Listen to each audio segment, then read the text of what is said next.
All right, dealing with a lesson here on circles, dealing with circle angles this time. We dealt with circle segments, now we're going to deal with circle angles. I can't emphasize to you enough, this whole idea boils down to one key question. Where's the vertex? If you can identify where the vertex is, meaning the vertex of the angle that you're working with, then you are able to choose the correct situation, which allows you to choose the correct formula, which allows you to solve it. There are 4 different situations. The first one is easy. The other ones have formulas that go with them, though they're not very difficult. The key question is, and I don't know where the circle is, I don't know which formula. Where's the vertex? Where's the vertex? As soon as you know where the vertex is, then you know what it is and you know which rule to use. It's that simple. Where's the vertex is the key. All right. First thing to deal with, and this is ridiculously easy, is central angles. I've already told you actually this rule in a previous lesson. Central angle is always equal to the arc. So if this is a 62-degree angle, then this is a 62-degree arc. They're always exactly the same. There are no exceptions. It's always the case. The vertex has to be on the center. If the vertex is on the center, then this rule works, and it's called a central angle. The measure of the angle is equal to the measure of the arc. Let me say something about the arc. Whenever you're dealing with an angle, you're dealing with the arc it eats. So if the angle were a mouth, what arc would that mouth eat? Well, if this is a mouth, it would eat this arc. In this case, the angle is equal to the arc. Okay? That's simple for central angles. All right. Second possibility is that you have an interior angle. This is like you have 2 chords. One chord here, one chord there. And the rule boils down to where's the vertex? Where's the vertex? The vertex is here. The measure of the angle is equal to arc plus arc divided by 2. You want to call it arc 1 and arc 2, that's fine. There's another way to state this same rule. Angle plus angle equals arc plus arc. That rule is the same because these 2 angles are the same because they're vertical angles. So this angle and the angle across them are the 2 vertical angles. Angle plus angle equals arc plus arc. Or if you prefer, this one angle is arc plus arc divided in 2 or divided in half because these 2 angles are the same. That's where the 2 comes from. You just divide them in half. But these 2 angles add up to exactly the same thing that their 2 arcs add up to. But if you have a situation like this, where you have an interior angle but you don't have the rest of the pieces, this is an impossible situation unless you know more information. This is not enough information because I need these to continue on so I know how big the arcs are. The arcs are always related to the angles. So angle plus angle equals arc plus arc, or one of these angles equals the 2 arcs added together and divided by 2. So throwing in a few numbers here, let's just say that this is 80 degrees, and let's just say that this is, 25 degrees. Then what are the measures of the angles? Well, the 2 angles are the same. So angle plus angle equals 25 plus 80. Since the 2 angles are the same, 2 times the measure of the angle is equal to 105. So when you divide by 2, it turns out to be 52.5 degrees, and that's the measure of both the angles because they're vertical angles. If we'd used the other formula, that would have been the angle is equal to 25 plus 80 divided by 2. So the angle is equal to 105 divided by 2, which is 52.5 degrees. It's the same answer. Okay? So the key to interior angles is I have to add a pair of arcs together. Angle plus angle equals arc plus arc, or the angle is equal to the 2 arcs, meaning its arc and the one vertical to it, divided by 2. So that's interior angles. This rule is a little bit easier as we get to it. On circle angles, this means that remember the key question is where's the vertex? If the vertex of the circle, the vertex of the angle is on the circle, then you have an on-circle angle. And there's a couple different ways that this can happen. Let's just deal with one of them first.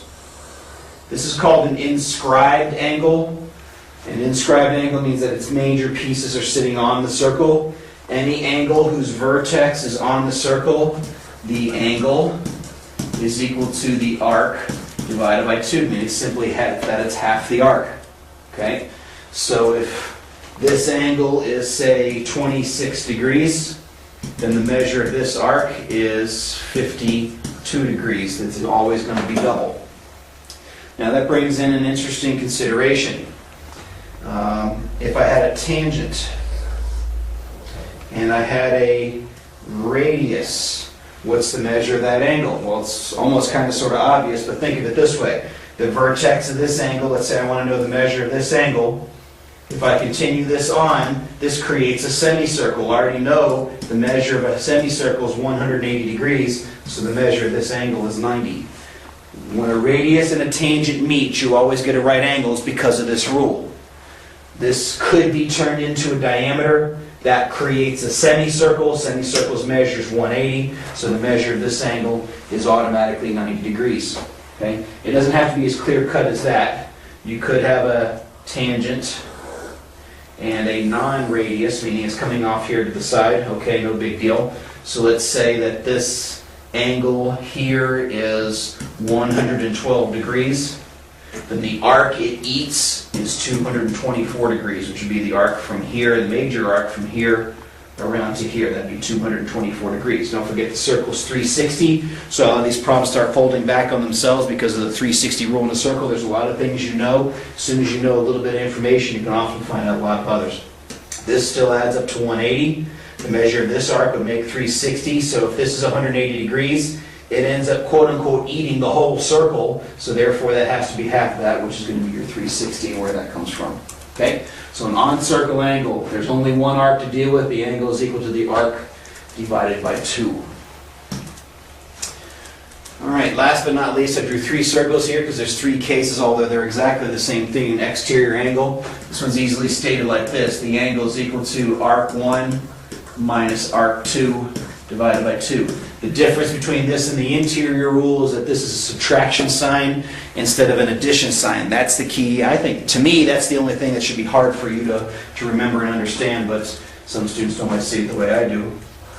So an exterior angle, again, the key question is where's the vertex? Well, it's out there. It ends up eating 2 arcs. It eats this arc and this arc. So which one's arc 1, which one's arc 2? It actually does matter. Because this is the bigger arc, subtracting is going to give me a negative number if I put the smaller value in first. So it needs to be bigger arc minus smaller arc. Or some people like to write this as arc large minus arc small. That's perfectly fine. That's not a big deal.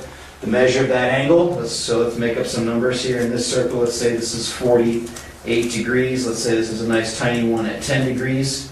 So the measure of this angle would be 48 minus 10 divided by 2. Which is 38 divided by 2, which would make this a nice small angle at 19 degrees, which it would be. When it's on the inside, the arcs are bigger, the angles are bigger. As you pull out away, if you can imagine pulling a piece of string, as that string goes away, this angle gets smaller and smaller and smaller and smaller, and that's why these angles are so small. That's if you have 2 secants. It doesn't change in any other situation, but I just want to show these to you. I could have a tangent and a secant. Nothing changes. It's still arc minus arc divided by 2. The key is what divides the arc. What divides the arc is the point of tangency, right? So if this was 100 degrees, and the piece this one makes up here, actually 100, let's just say it's 90 degrees, although it's probably a little small for the numbers that would actually be there. This would just simply be 100 minus 90 divided by 2, so this would be a 5-degree angle. Based on the rule. I didn't draw that one out and choose my numbers very well there, but that's what would happen in that situation. Last possibility is the dunce cap. So we dunce cap it. That's 2 tangents. The rule doesn't change. The vertex is on the exterior, so we're using the same rule. Large minus small arcs. Where do we divide the arcs? We divide the arcs at the points of tangency. This rule is actually really simple because all I have to do is give you one angle measure or one arc measure. Let's just say the arc on the inside here is 100 degrees for a nice easy number. I now can solve this problem. If that's 100, that means the major arc out here is 260. 360 minus 100 is 260.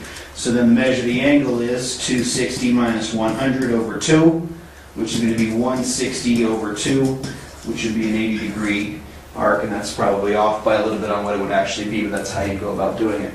Okay? So the key to circle angles is where's the vertex. Identify where the vertex is. From there you should be able to pick up the points that is that you need to be able to work on what it is that you're going to be working on. Choosing your correct rule. These are actually really simple. Just got to play with them a little bit, get them down in your head. What do the rules work? Notice all the rules with the exception of the central angle, which doesn't really count. It's kind of by definition the same measure. All the others have divide by 2. It's something divided by 2. Arc plus arc. Then there's 1 by itself when it's on the circle as it moves outside, and then it changes into subtraction. So it's positive inside, 0 on the circle. That might be a way to remember it, so that there's only 1 arc there, and then subtraction on the outside. There's a progression that takes place. I don't know if that makes sense or not, but that's another way that you can go through and try to remember what's happening. All right, so that's circle angles. Until next time, see ya.